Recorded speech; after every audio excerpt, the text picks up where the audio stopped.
তো এখানে আমি পরিমাণ মতন ময়দা, চালের গুঁড়ো, তাল আর সন্দেশ নিয়ে নিয়েছি।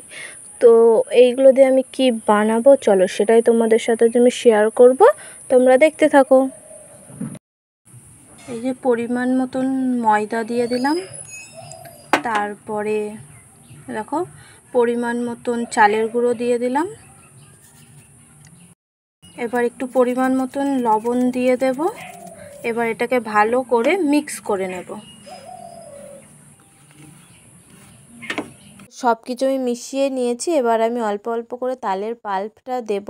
তো তালের পাল্পটা দিয়ে ভালো করে আমি ময়দা আর চালের গুঁড়োটাকে ভালো করে আমি মেখে নেব, মেখে একটা ডো বানিয়ে নেব। তো তারপরে আমি পুলিগুলো তৈরি করে নেব।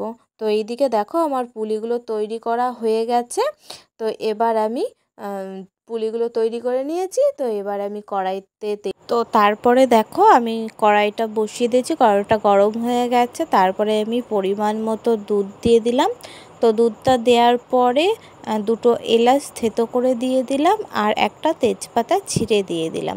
তো তারপরে দুধটা ভালো করে ফুটে গেছে। এবার তৈরি করা পুলিগুলো একটা একটা করে দুধে দিয়ে দিচ্ছি। তো আমার কিন্তু খুব ভালো লাগে এই তালের দুধ পুলিটা। তো তারপর একটা একটা করে সব দিয়ে দিলাম, দিয়ে কিছুটা তালের পাল্প দিয়ে পরিমাণ মতো চিনি দিয়ে ভালো করে ফুটিয়ে নিয়েছি। তো তারপরে দেখো আমার তালের দুধ পুলি রেডি হয়ে গেছে। তো কেমন লাগলো রেসিপিটা অবশ্যই তোমরা কমেন্ট করে জানিও। আর আমার কিন্তু তালের দুধ পুলিটা খেতে খুব ভালো লাগে। কার কার ভালো লাগে